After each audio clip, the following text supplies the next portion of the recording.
Good morning, Eastern Mennonite High School. So on Monday we were thinking about two people that influenced my own life, and if you remember, I was speaking in the chapel on Monday about that, about Dr. Jack Kelly, who influenced my life, and about Jesus, who influenced my life, and I told one or two stories there too. Then yesterday morning we were exploring together the two Bethanies in John 11, and we were chatting together about what the word Bethany means. And the word Bethany means house of affliction. And I was telling you two stories, one story of Keith and the other of Bill, who were people that I had encountered who had been very much afflicted by the things that life had thrown them. And then gave some examples out of my own church's experience with dealing with people who are afflicted. So today we have another of the twos. Monday, two people. Yesterday, two Bethanies. And here this morning in the passage we're going to be thinking together about two loves. Two loves. So I'm going to read a little of John 11, and if you have access to a Bible, maybe you would like to grab it and come and read it with me, or alternatively you can just be there at the other end of the camera lens and hear me read it to you. So John 11, and starting at verse 1. Now a certain man was ill, Lazarus of Bethany, the village of Mary and her sister Martha. It was Mary who anointed the Lord with ointment and wiped his feet with her hair, whose brother Lazarus was ill. But when Jesus heard it, he said, "This illness does not lead to death. It is for the glory of God, so that the Son of God may be glorified through it." Now Jesus loved Martha and her sister and Lazarus. And we'll leave the reading right there. So you've got two mentions of love in that passage. The first one, so the sisters sent to him saying, "Lord, he whom you love is ill."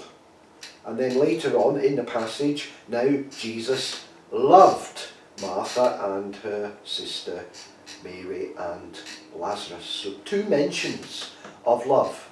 And the Greek word behind the English word love in the text, the Greek words are different. So in the first mention of love, Lord, he whom you love, the word is philios. That's a Greek word, and it has a very specific meaning. So the word love there is about human friendships, about the kind of mutual, reciprocal love that exists between two people that you might have in a brother-sister relationship, a friend-to-friend relationship, the kind of exchangeable love. You do something for them, they do something for you. It's reciprocal and it's mutual. It's to the mutual benefit of each of the parties. And so when it's mentioned here in the passage, Lord, he whom you love is sick, it's making a reference to the love that Jesus had for Lazarus and Lazarus had for Jesus. Now here's something quite interesting that I've never thought about before. That Jesus here, as John the Gospel writer speaks about Jesus' relationship with Lazarus and Lazarus' relationship with Jesus, is highlighting Jesus' own need for human friendship. That Jesus is so vulnerable at times that he needs a human friend. That's a very interesting thing to explore and discover more about. And I'd encourage you to spend some time thinking about that. In the same way that each one of us need friends. You can't go through a whole life on your own as an individual doing your own thing. We all need a friend. We all need to be able to receive love and to give love. And that's what's mentioned here in this little bit of John 11. The second mention of love, the Greek word behind the second mention, where it says, now Jesus loved Mary and her sister and Lazarus. The Greek word behind that is a word that is agape or agapos, and that means God's love or divine love or non-reciprocal love or not mutual love but one-sided love. So that kind of love doesn't need the other party to give love in order for love to work. In the same way that God doesn't need our love to galvanise him into loving us. It's one-sided. It's God's love towards us. And here in this chapter 11, the Gospel writer is making the differentiation between human love and divine love. And it's mentioned of Jesus in this passage that he loved like ordinary human beings loved, and he also loves like God loves. There's something quite wonderful about the two examples of love. Now that helps us as we look at John 11. It kind of helps us think about love in a much bigger and a much more fuller way. I'll give you some examples. So, how does the church react or act with these two kinds of love? So my church has taken this on very, very seriously. How do we receive and give love, friendship, partnership? How do we come alongside other people and receive and give the love that exists in relationship and partnership with others? Well, we have taken on board the need to have specific partnerships. So we have what we call our significant partners. And those are people that help us do the job of ministry and mission in the life of the church and out into the community. We couldn't possibly hope to reach a whole city with the amount of resources that we have as one single church. But what we can do is we can partner with other people in order to reach other sectors in the life of the community. I'll give you an example. We have 5 mission groups, 5 mission agencies, 5 mission charities that we work with that actually are our significant mission partners. We encourage them, they help us, they minister things from across the world to us, they tell us stories of things that are happening all over the world. We pray for them, and they also help us in the local community to reach out missionally to people that we wouldn't be able to reach. So there's a number of things that we do, and those mission opportunities, those mission agencies, help us reach out to people who are in other faith communities. Because in Leeds there are 70 nationalities, as you heard me say on Monday, within a half-mile radius of the church. These mission agencies help us engage missionally with people around the church. We also have 12 other partners. So we have 5 mission partners, and we have 12 other partners that use the rooms in our building. We run a children's circus, we run parents and toddlers groups, we have a counselling service. There are groups that use our buildings known as street pastors. If you don't know anything about street pastors, Google it, have a look at it. It's a group of people that go onto the streets most nights, 2 or 3 times a month, deal with people who are rough sleepers, people who have nowhere to go but live on the streets, and they wear a uniform and it says street pastor on the back. People are really inclined to talk to somebody who represent the church on the streets, and part of the street pastor role is to kind of help people and guide them and love them and care for them on the streets. Well, the Leeds Street Pastors is headed up by a member of our own church. In that way, we're able to work in and around the church and out into the community. So we've got all sorts of other things. Let me just look at my list. We work with outlaw motorcyclists. We have men and women in our local fellowship who are bikers, and they, like I used to a number of years back, reach out into the world of outlaw motorcycling with some of these men and women who are far removed from even the margins of the church. They're on the margins of the margins. They're that far removed from the life of church, and we have men and women who are called to those kind of ministries. That's a give and take, that's a love, that's a partnership, that's a friendship. Now, that could all be put down to what John is trying to say here in John 11 by using the word philios, or human love. But the other love, the way it's not non-reciprocal, it's not a mutual love, it's something that one person does to another with no reward, no returns. It sounds a bit like the love of God, that, doesn't it? There's a lovely passage in Romans where Paul the Apostle says, God, or Jesus, died for us while we were yet sinners. God didn't need our permission, our love, our help for him to love us. He loved us first before we ever loved him.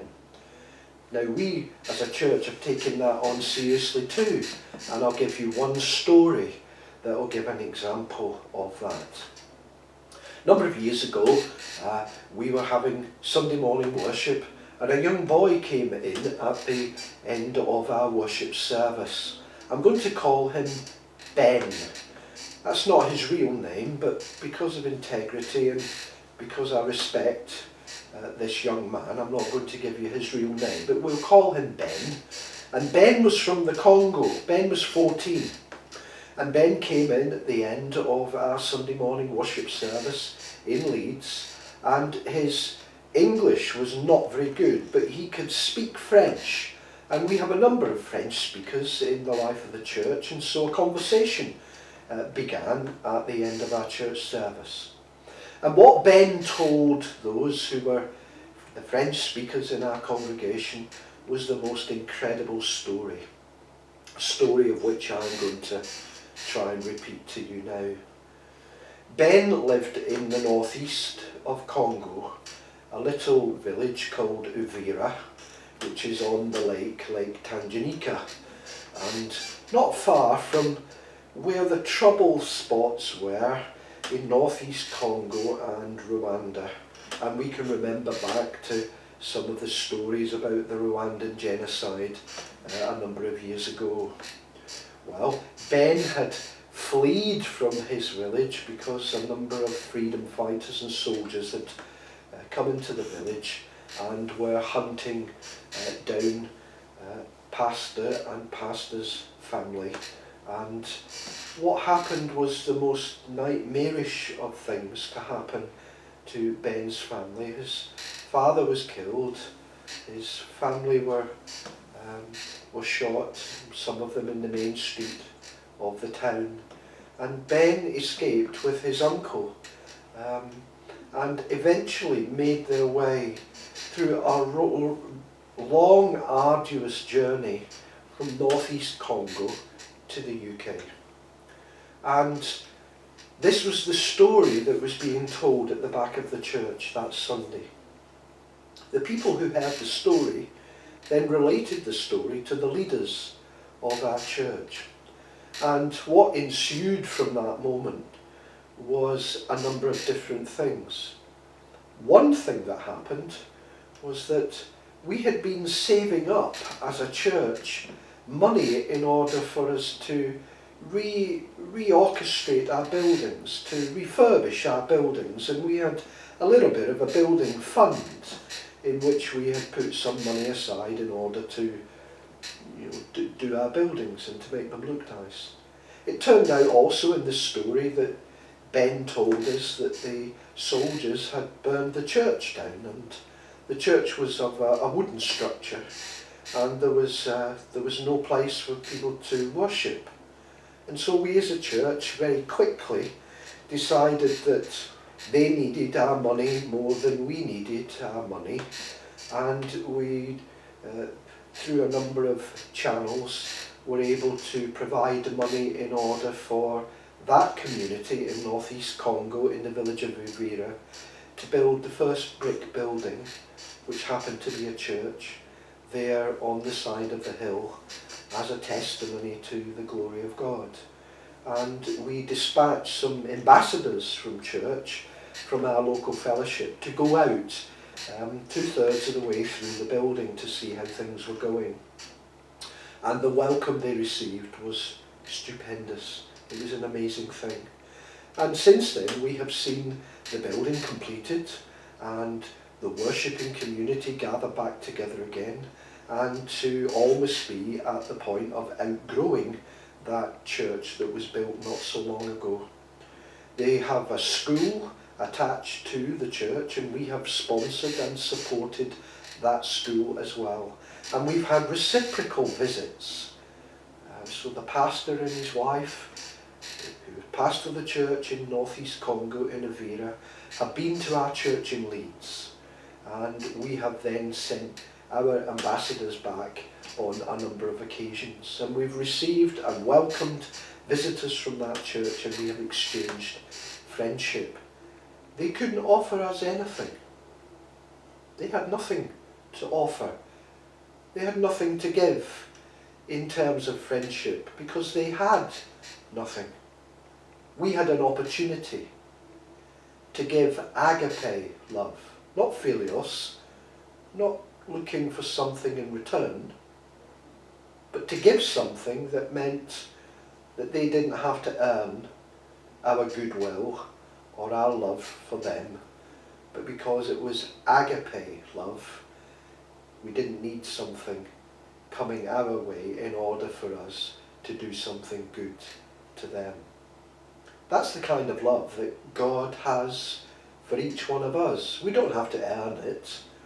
God is the kind of God in Christ that gives his love to us freely because of the cross of Jesus Christ.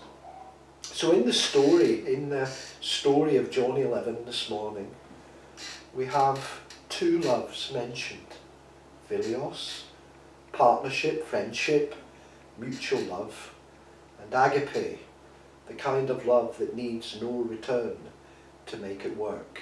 Two loves spoken of there in John 11.